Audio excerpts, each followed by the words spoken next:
Bueno, esto que les voy a presentar es un estudio que hicimos en el Herbario Nacional, de aquí de Costa Rica, después de, hace como 10 años más o menos, que después de recibir una capacitación con don Enrique, nos quedó un parte del interés sobre el tema y quisimos pues empezar a travesear un poquito con nuestros datos y a generar un poco de información que sirviera sobre todo para fines de conservación. Entonces el ejemplo que les traemos acá es un estudio que se hizo en el herbario en el año 2010 que busca contribuir con este proceso de conservación utilizando la información disponible y tratando de asociar o manipularla o procesarla con algunas tecnologías como los modelados de nichos y, bueno, y otras técnicas que ahorita vamos a ver en detalle.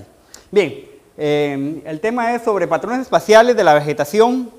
Entonces lo que hacemos en el estudio es buscar o analizar patrones de distribución de ciertos atributos de la vegetación que han sido útiles o que han sido utilizados para fines de conservación, con el fin de identificar para una región del país áreas de importancia para su conservación. Entonces lo que queremos es, lo que andábamos buscando era priorizar.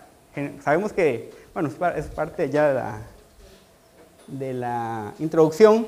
Sabemos que estamos ante un problema mundial, que es una crisis realmente, que es la pérdida de biodiversidad o empobrecimiento biótico, a la cual tenemos que dar respuestas y soluciones, ¿no? Porque generalmente esta crisis va más adelante o superen mucho los esfuerzos que podamos hacer o los recursos que podamos dirigir a la conservación. Entonces la idea es que seamos cada vez más eficientes a la hora de conservar, ¿verdad? Y que podamos hacerlo de una forma más científica y menos intuitiva, como generalmente había pasado en el pasado. Bueno, sabemos que es un problema irreversible, que es uno de los mayores problemas ambientales y que generalmente las mayores causas, aunque son muy diversas y complejas, pero la mayoría de ellas tienen que ver con el factor humano, ¿no? O sea, nosotros somos los responsables de esa crisis mundial de pérdida de biodiversidad. Eso nos lleva a 3 preguntas clásicas en términos de conservación, que es qué conservar, dónde hacerlo y cómo hacerlo. Entonces, aquí en el estudio nos vamos a enfocar un poco más en las 2 primeras, que son las preguntas que tienen más contenido biológico, ¿verdad? Y no vamos a entrar tanto en esta, que es que ahí entran mayormente otros factores más sociales, políticos, ¿no? Económicos. Y entonces vamos a enfocarnos más en la parte biológica de estas 3 preguntas, que son básicamente las 2 primeras. Bien, Costa Rica lógicamente no ha escapado a este proceso mundial, no ha sido una excepción a pesar de los esfuerzos que ha tratado de hacer al respecto. Algunas zonas se han visto más afectadas que otras y una de ellas ha sido el Pacífico Central, que es una región alta en biodiversidad, pero que también ha sufrido mucho alteración y pérdida de biodiversidad. La investigación está enfocada en la dimensión espacial de la biodiversidad. O sea, generalmente en los herbarios trabajamos más con la parte taxonómica, ¿no? Y esto pues, nos abre un nuevo, ponemos acá en el país, nos abría un nuevo horizonte donde podríamos explorar o investigar con base en la información que manejamos. Entonces la idea era enfocarnos en esa dimensión espacial de los datos que teníamos o que tenemos con el fin de propiciar esto, un sistema sistemático de planificación. Ese sistema sistemático lo que busca es que nuestras acciones en el área de conservación sean más eficientes y por lo tanto de mayor impacto. Y eso, la idea es que ese estudio contribuya hacia esa planificación sistemática de la conservación. El objetivo general que nos planteamos era analizar los patrones espaciales de la flora con base en 3 criterios. Uno que han sido muy utilizados en términos de conservación, que es los atributos de riqueza, endemismo y representatividad de la flora. Bien, en este caso de la flora, con el fin de identificar áreas importantes para conservar. Queríamos identificar cuáles eran áreas más estratégicas para potenciar o optimizar esos esfuerzos, ¿no? Para ello utilizamos o partimos de la información de las colecciones que manejamos en el país y fuera de él, y potenciando esta información con métodos de modelado de nichos ecológicos bueno. Objetivos específicos. Primero nos planteamos analizar los patrones de distribución de la riqueza de especies. Queríamos saber en qué zonas se concentraban mayor número de especies por área. Queríamos analizar o pretendemos analizar los patrones de endemismo o exclusividad de esta flora. Queríamos saber en qué zonas de esta región concentraban mayor cantidad de flora única o exclusiva, ¿no? Que también es importante para términos de conservación. Y después también nos interesaba saber áreas de confluencia de las principales unidades florísticas. En toda región vamos a encontrarnos, o en muchas regiones, sobre todo aquí en el trópico, vamos a encontrarnos que hay una diversidad de unidades florísticas. Quisiéramos conservarlas todas, pero a veces es difícil. Entonces nos interesaba ver en qué zonas había mayor confluencia entre esas unidades florísticas y las que la consideramos como zonas de intersección biológica y por tanto eran representativas para todas las unidades que hubieran ahí, bueno, en esa zona. Y por eso nos interesaba encontrar esa área de conflicto, o no, de confluencia, perdón, e intersección. Para finalmente determinar qué áreas eran de mayor importancia con respecto a esos tres atributos. Para ubicarnos nada más, esto es un mapa de Costa Rica y aquí está la zona de estudio. Se le denomina aquí en el país Pacífico Central y es una zona bastante heterogénea. Tiene un litoral bastante extenso y llanuras estrechas y una predominante región montañosa que se ve por acá, que corresponde a la distribución noroeste de la cordillera Talamanca, que es el principal accidente geológico del país, ¿no? Es una zona también muy montañosa, que con un rango altitudinal de cerca de 3.300 metros. Bien. Con respecto a la recopilación de datos, partimos de los herbarios del país principalmente y algunos datos que se encontraban en herbarios externos, pero generalmente o mayormente fueron datos que teníamos acá en el país, así como observaciones de campo que se habían hecho en estudios recientes de inventarios o de parcelas permanentes o cualquier tipo de estudio que tuviera datos sobre la diversidad de plantas de esa zona, ¿no? Todo eso se integró en una base de datos, incluyendo solamente especies nativas y únicas. Bien, eso es la parte de datos. La parte climática, que ya lo mencionó Enrique, utilizamos lo disponible en ese momento, que eran los datos de WorldClim, que son las 19 variables bioclimáticas de temperatura y de humedad en diferentes manifestaciones, y también utilizamos unas variables topográficas de una base de datos geológica de Estados Unidos, y incluía 6 variables topográficas. Bien. Ambas a una resolución de 1 kilómetro cuadrado. Bien, como parte del control de calidad y lo que mencionaba Enrique sobre la calidad de los datos, se realizó primero en la dimensión taxonómica. Se trabajaron con archivos de autoridad taxonómica, sobre todo para estandarizar nomenclaturas, para eliminar sinonimias y para, bueno, y poner a todos los herbarios que tenían datos a conversar en el mismo idioma, ¿no? También en el caso de registros dudosos o un poco perdidos con respecto a una distribución particular, se hizo una revisión, una verificación de la identificación del ejemplar, solo si representaba algún dato poco salido, digamos, de lo que uno podría esperar. Después, con respecto, esa es la parte taxonómica. En la parte de georreferenciación también se hizo una verificación de la consistencia de los datos, comparando el dato cuantitativo de la coordenada con el dato textual de descripción de la localidad. Entonces, por ejemplo, si decía alguna localidad específica en la descripción, se verificaba que la coordenada estuviera dentro de esa área, dentro de ese polígono, ¿no? Para ver la consistencia entre la coordenada y lo que decía la descripción de la localidad.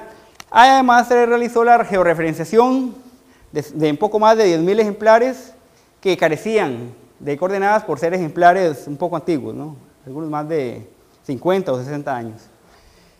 Bueno, con la información ya depurada y pues, verificada, se procedió a continuar con el análisis. Esto pareciera, pues, se dice muy rápido, pero realmente es casi que lo que lleva más tiempo en el estudio, ¿no? Entonces, y generalmente es lo que menos uno muestra en los resultados al final del artículo, ¿no? Bien. Con respecto al primer, entonces son 3 análisis los que íbamos a hacer. El primer análisis tiene que ver con la distribución de la riqueza de las especies. En este caso, consideramos todas las especies vasculares nativas de la región y cuadriculamos toda el área de estudio en cuadrículas de 0.7 grados, que después de probar varias escalas o varios tamaños, fue la que nos pareció más apropiada con respecto a la cantidad o resolución de los datos que teníamos. Bien, el método es simple, simplemente es un SIC que electrónicamente cuadricula una región y va sumando en cada cuadrícula el número de especies que con respecto a los datos de herbario y de observaciones que teníamos y nos cuantifica cuántas especies hay por cada cuadrícula para obtener finalmente un patrón o patrones como el que se ve aquí a la mano derecha, donde podemos ver qué zonas tienen más y menos especies. Lógicamente hay una gran influencia del esfuerzo de muestreo que se haga, que ahorita vamos a hablar de ese problema. Pero en términos metodológicos es básicamente esto, ¿no? Sumar especies por cuadrícula. Después obtuvimos el número observado, por cuadrícula y después aplicamos un índice, que ahorita vamos a hablar de él, que nos estimaba el número de especies por esa cuadrícula. Bien, el segundo objetivo que teníamos, el segundo análisis, era la parte de exclusividad o endemismo de la flora. En ese caso, lo que hicimos fue buscar datos de las especies endémicas del país que tuvieran presencia en esta región de estudio.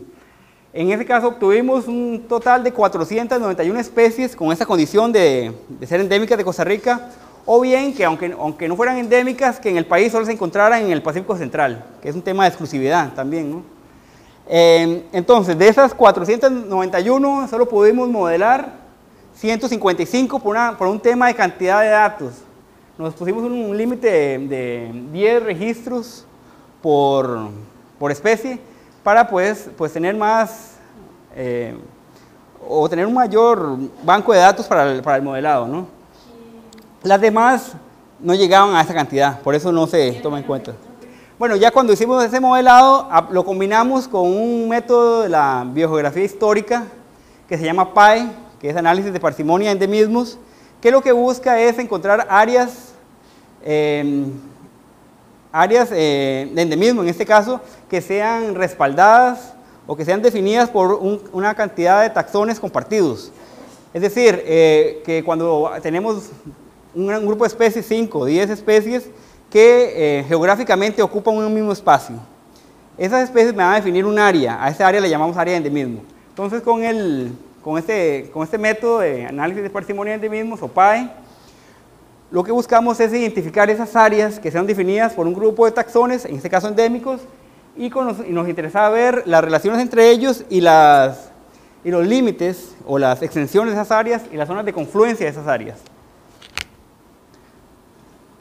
El tercer análisis era con respecto a las unidades florísticas. En esta región tenemos varias unidades florísticas, por ejemplo, bosques húmedos muy estacionales, bosques muy húmedos con muy poca estacionalidad, bosques premontanos nubosos, bosques montanos, páramos. Y lo que nos interesaba era saber la extensión de esas unidades y conocer las áreas de confluencia entre ellas.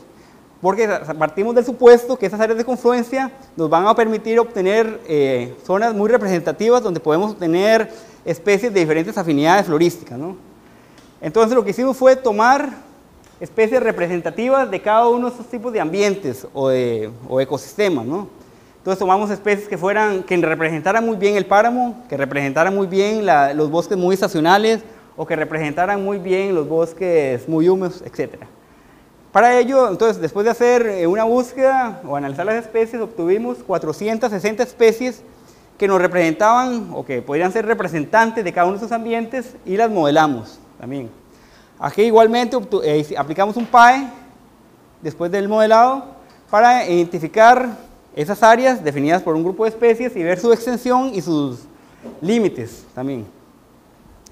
Bien, bueno, el programa del software que se utilizó en ese momento fue el GARP, con los parámetros que ahí se indican, y también cargando la información de las especies, de los datos de presencia, básicamente, combinados con los datos climáticos que teníamos a disposición en ese momento, ¿no? Bien, para hablar un poquito del PAE, o el PAT, que también el PAT es como una variante, es como análisis de parsimonia de distribuciones, en caso que lo que estoy analizando no sean especies endémicas, ¿no? Entonces, como les decía, lo que hacemos es hacer una matriz de presencia-ausencia de un grupo de especies en un grupo de áreas. Esa matriz es analizada por un programa de cladismo, como el WinClada, por ejemplo, y el NONA, que me genera un cladograma. El cladograma yo lo puedo transformar en un mapa. Cada clado representa una región en el espacio que es definida por un conjunto de especies.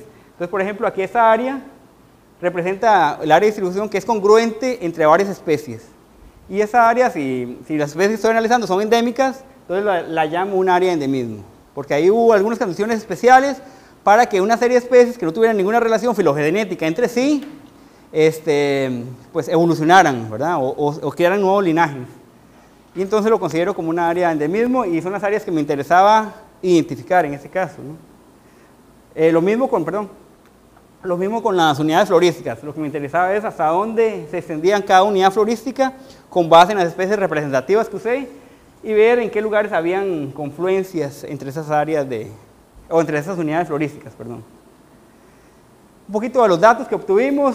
La mayoría de información viene de herbarios, un poco de observaciones, de estudios recientes, para un total de casi, bueno, poco más de 48,000 registros, y eso representó en su momento 5,645 especies, casi o más del 50% de las especies del país, lo cual es un volumen bastante significativo. Esa es la distribución de los puntos donde se tomaron observaciones o ejemplares. Hay una representación bastante amplia en la región de estudio con concentraciones, como es típico en este tipo de datos, en algunas regiones que tienen más facilidad de acceso y de logística o que tengan algún objeto de interés, por ejemplo un bosque muy exuberante. Igualmente algunas áreas tienen buen acceso y buena logística, pero la ausencia de bosque hace que sean de menos interés para en este caso los investigadores, ¿no? Entonces no siempre el factor logístico favorece una región. A veces la ausencia de un objeto de estudio, en este caso el bosque, también va en contra de que esa región pues se siga obteniendo datos de ella, ¿no? Bien, poco ya entrando en resultados, aquí lo que obtuvimos fue, con base en la ecuación de Kleins, que la riqueza observada, o sea, los 5,000 y el resto de especies, representaban un 80% de la biodiversidad, de la flora que uno podría encontrar allí, que era de poco más de 7,000, y obtuvimos que también hay un grupo importante de especies que solo se conocen de 1 o 2 ejemplares. Eso significa que también, o es un indicativo que el inventario todavía es incompleto, pero con una representación importante. Tenemos un 80% de la flora que podríamos esperar ahí, lo cual es un número bastante aceptable. Aunque, como pueden ver acá, el inventario pues todavía no termina de completarse. Otra forma de ver la información es que tenemos una región muy heterogénea, florísticamente, en la cual la mayor cantidad de la riqueza es explicada por la diversidad beta. Eso significa que hay mucha diferencia entre la flora de una localidad y de la otra. Entonces, y también se puede ver en este gráfico donde el 44% de las especies solo se encontraron en una o en 2 localidades. Entonces tenemos localidades con floras muy particulares entre ellas. Eso hace una región heterogénea. Entre más heterogénea sea una región, es más difícil establecer estrategias de conservación. Porque si conservo una zona, conservo la flora de esa localidad, pero puede ser que tenga otra localidad que tenga otra flora que es muy distinta, ¿no? Ese es el caso de esta región. Bien, el esfuerzo de muestreo, para ver un poquito la naturaleza de los datos que manejamos. Realmente la información de herbarios no fue hecha para hacer estudios ni ecológicos ni de conservación. La información de los herbarios fue hecha para fines taxonómicos. O sea, la gente colectaba para encontrar nuevas localidades, para encontrar nuevas especies, para ver novedades en general taxonómicas, pero nunca se hizo pensando en que esa información fuera útil para hacer un estudio de conservación, una estrategia de conservación o para definir algún estudio ecológico. Entonces aquí no hay métodos estadísticos de recolecta y por lo tanto es de esperar ante esa recolecta fortuita y, ¿cómo se llama? Influenciada por los intereses de las personas, ¿no? Que es de esperar esto. Lo que tenemos acá, lo que me dice acá son la cantidad de registros que yo tengo por cuadrícula. Entonces los rojos o las partes más rojas, anaranjadas, es donde tenemos mayor concentración de datos y las más verdes son donde tenemos menos concentración de datos. Entonces, como pueden ver, el esfuerzo de muestreo es muy heterogéneo, va acorde con la región. no es uniforme, o es muy heterogéneo, es lo mismo, ¿no? Y lo cual es un serio obstáculo a vencer, ¿verdad? Porque entonces podemos estar reflejando simplemente un factor o un sesgo del muestreo y no un patrón real, que es lo que andábamos buscando, ¿no? Ese es quizás uno de los principales retos que tenemos que asumir los que trabajamos en herbario y queremos que nuestra información sea útil no solamente para fines taxonómicos, sino para otros fines, ¿no? Entonces, bueno, es parte de los problemas de la información y de los retos que tenemos que enfrentar o estar conscientes de ellos a la hora de hacer este tipo de estudios, ¿no? Bien, tomándose en cuenta, obtuvimos, ahora sí, le dijimos al programa, al SIG, que sumara por cada cuadrícula el número de especies que habían de acuerdo a los puntos de recolecta y observación que teníamos, y ese fue el resultado. Entonces, igual como es de esperarse, los sitios, aquí estamos hablando de número de especies por cuadrícula, mantienen una relación muy directa con los esfuerzos de muestreo.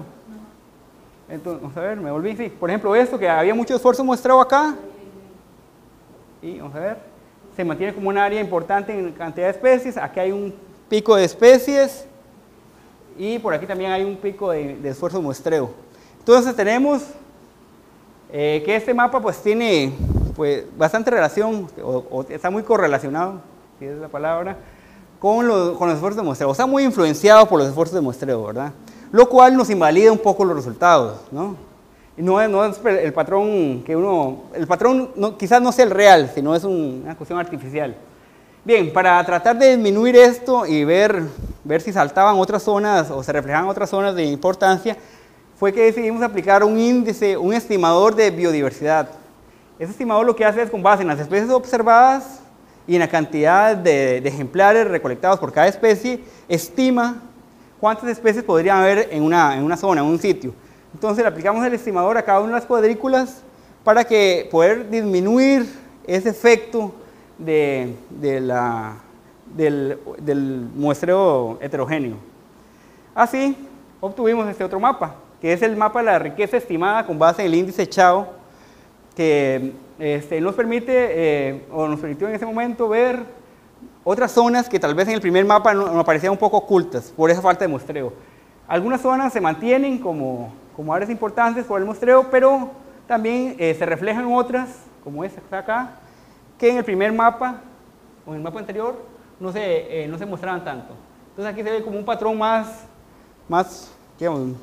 uniforme de la distribución de la riqueza, o más, digamos, un poco más real.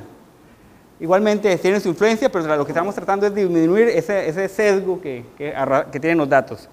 Ese representa nuestro primer mapa de importancia. O sea, ahí estaríamos definiendo en qué lugares de esa región se concentran las zonas, o están las zonas con mayor cantidad de especies, que en términos de conservación lo íbamos a usar como un criterio importante para conservar. Lo vamos a mantener por ahí, porque después lo vamos a retomar más adelante. Empezamos con el segundo análisis, que es con las especies endémicas. Eran 155. Modelamos su distribución y obtuvimos mapas como este, mapas binarios, donde obteníamos polígonos donde la especie se encuentra, con base en el modelado de nichos ecológicos. Para poder, vamos a ver, igualar o empatar lo que comentaba Enrique con respecto al nicho potencial de una especie, o a la distribución potencial de una especie y a su distribución real, lo que se hizo fue evaluar el modelo obtenido con base en la información que manejan los taxónomos en el país. Entonces, con base en esto, algunos mapas fueron editados, por decirlo así. Eso significaba eliminar algunas zonas que el modelado me decía que la especie podría estar, pero que con base en el conocimiento que tenemos, definitivamente era muy poco probable que la especie estuviera ahí. Entonces se me ocurre, por ejemplo, especies que sabemos que no pasaban de un límite hacia un bosque más seco, por ejemplo, y que aún así el modelo lo proyectaba. Eso lo corregíamos, o bien que hacía que pasara una barrera, digamos, como una cordillera, y que sabíamos que al otro lado de esa cordillera no se encontraba, entonces esas áreas también las eliminamos. Eso es parte de la edición, para tratar de que el modelo obtenido se ajuste un poco más a la distribución de la especie, ¿no? O la distribución posible de la especie. Bien, cuando tuvimos modelado los 155 especies, lo que hicimos fue aplicar el PAE, un PAE con una variante que es eliminación progresiva de caracteres, y lo que hacemos es, primero corremos una primera matriz, obtenemos unos clados, y de esa matriz eliminamos las especies que definen esos clados y volvemos a correr la matriz hasta no obtener ningún tipo de agrupamiento. Entonces cada clado representa una región que, como está definida por especies endémicas, representan áreas de endemismo. Esto que ven acá en cladogramas lo transformamos o lo llevamos a una escala geográfica, o sea, lo pasamos a mapas y obtuvimos lo siguiente. Cada una de estas áreas es un cladograma, un clado en los cladogramas que vimos anteriormente. Aquí entonces encontramos 8 áreas de endemismo que las podemos agrupar en 3 sectores. El primer sector es de partes altas, por ejemplo, especies que sean restringidas a páramos, como en este caso, o un poco más allá subpáramos o bosques de robledales, por ejemplo. Un segundo nivel, o un segundo sector, perdón, está definido por especies de bosques nubosos o premontanos. Y un tercer nivel está formado por especies de bosques muy húmedos, o que son endémicas del bosque muy húmedo del Pacífico. Y esos entonces serían las áreas de endemismo que se obtuvieron. Al inicio del estudio pensamos en que íbamos a conservar todas las áreas de endemismo, pero nos damos cuenta que realmente las áreas de endemismo en la zona son muy extensas y realmente casi que implicaba conservar más del 50% del área, lo cual en términos de conservación pues no es muy real. Entonces lo que hicimos fue combinar todas esas áreas de endemismo para ver en qué zonas había más incidencia de endemismos de los diferentes sectores.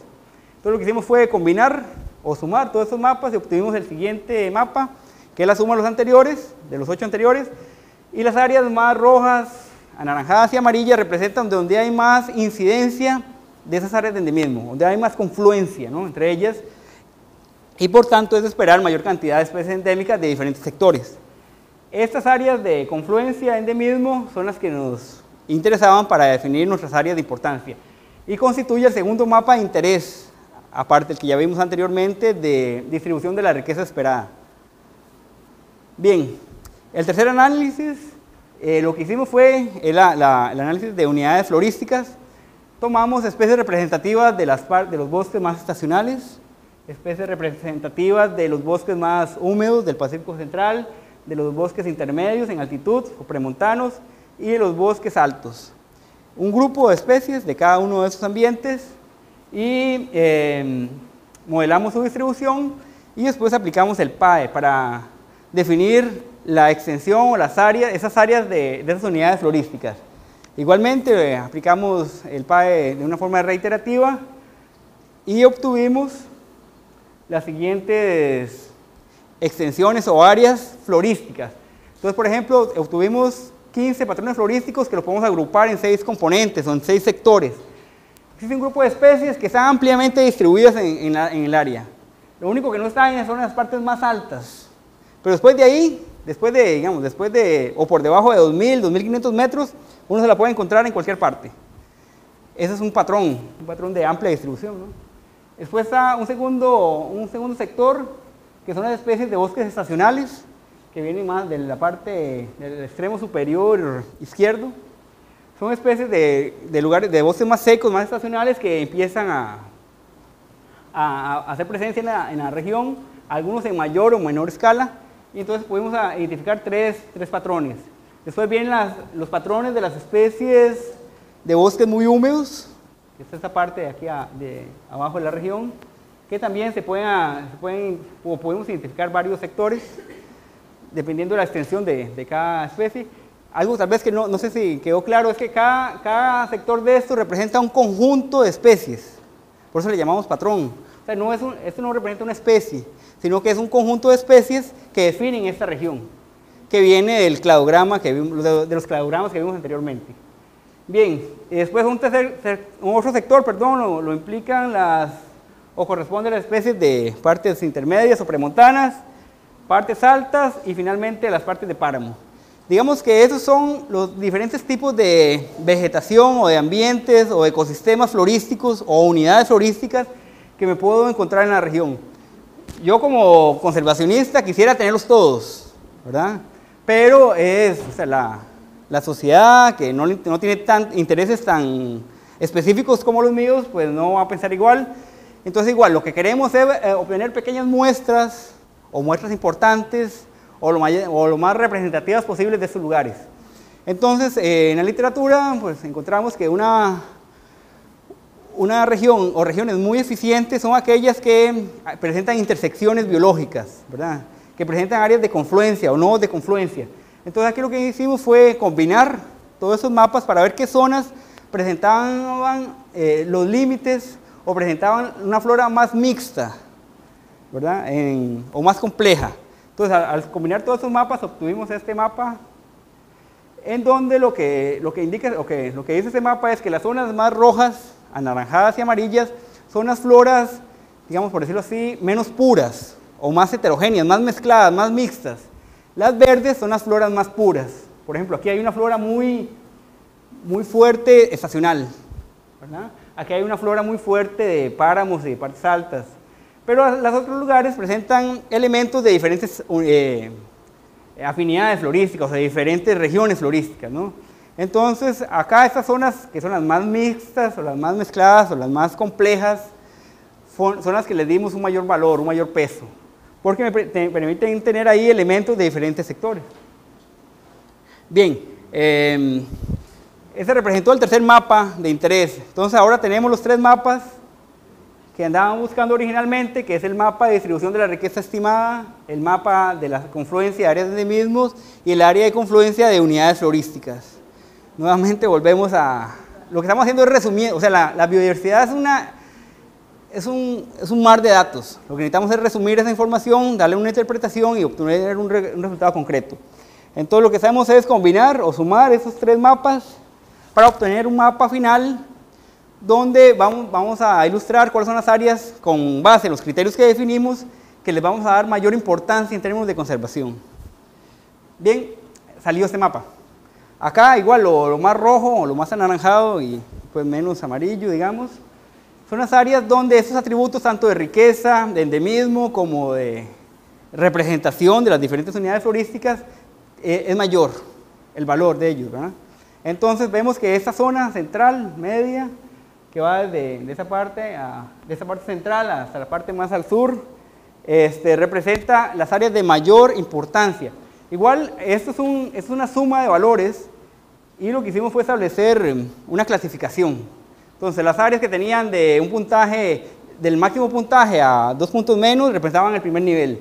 Las áreas que tenían de 10 a 15 es el primer nivel.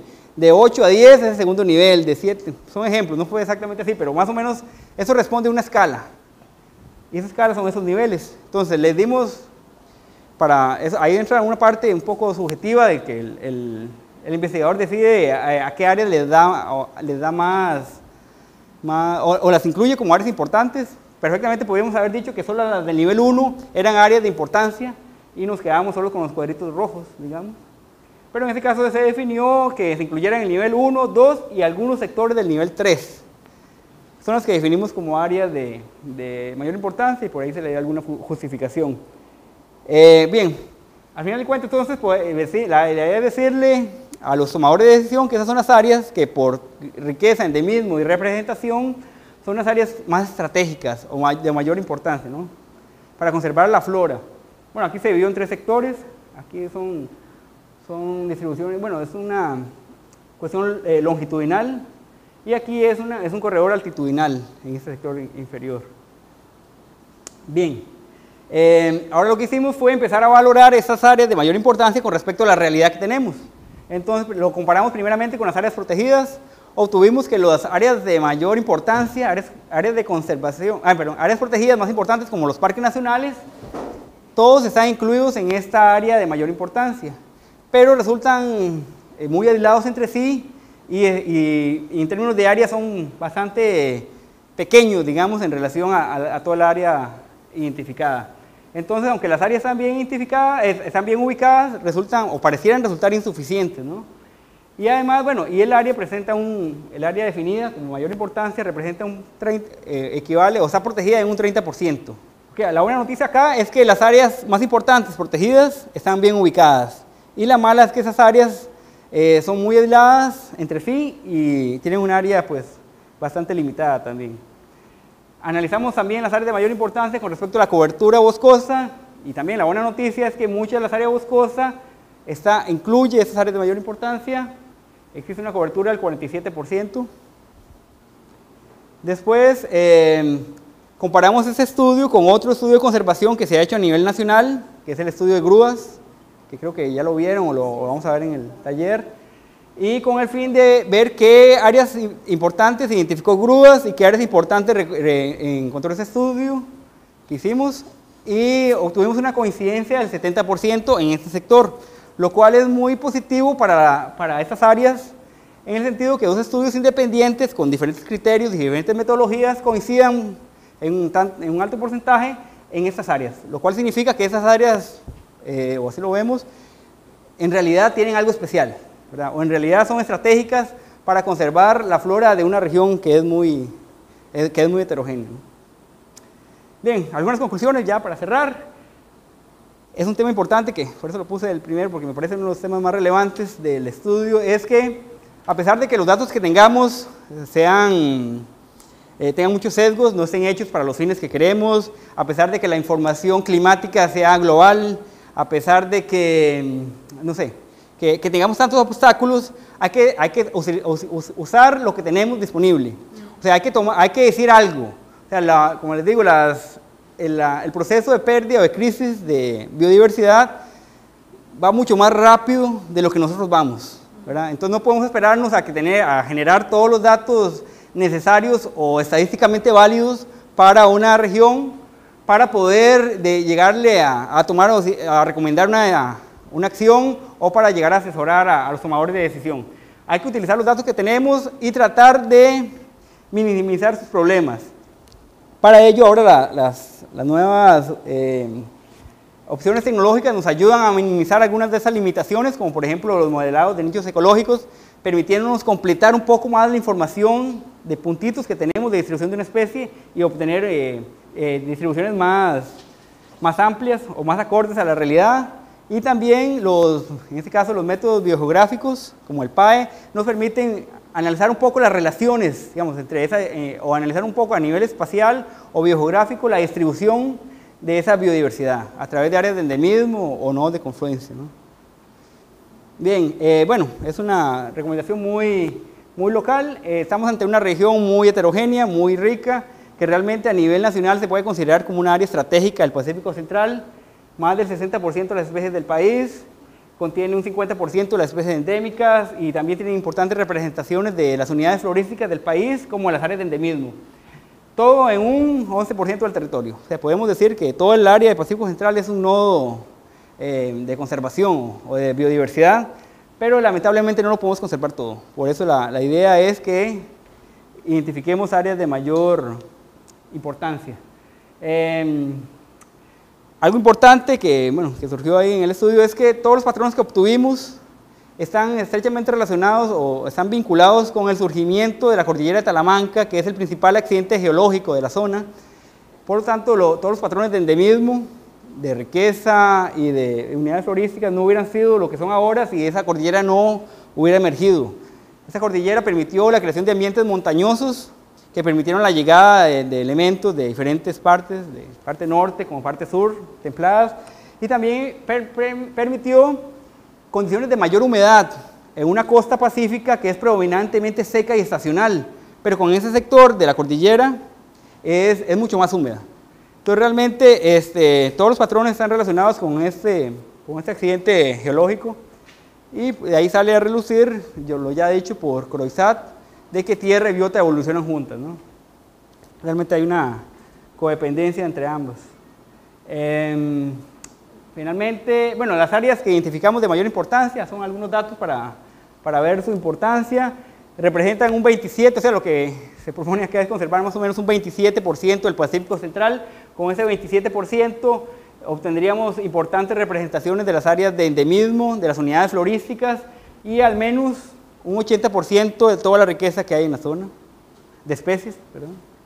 Y después, otra cosa que salió también de los resultados es que los principales patrones o las áreas de más importancia se ubican en los principales gradientes altitudinales de la zona. Y esos gradientes, bueno, se ha documentado que son áreas muy eficientes, los gradientes altitudinales, porque satisfacen varios criterios de conservación en áreas relativamente pequeñas. Entonces se convierten en áreas bastante estratégicas, aparte que para fines de cambio climático también representan un escape o una posibilidad de buscar nuevas áreas para las especies que puedan verse afectadas por cambios climáticos, ¿no? Bueno, esto ya lo dijimos, las áreas protegidas estaban bien ubicadas, pero resultan insuficientes, y quizás para áreas tan heterogéneas como esta, tan diversas, con tanta biodiversidad, lo más recomendable, más que áreas aisladas de protección, es establecer redes, como ya también se ha documentado en varios estudios, de redes que permitan conexiones longitudinales y altitudinales, que permitan pues, conservar mucha de la diversidad y de la heterogeneidad de estas zonas. Entonces aquí lo que conviene es, más que aumentar áreas, es mejorar su forma y sus conexiones, digamos, para ese tipo de áreas. Yo creo que con esto ya terminamos. Sí.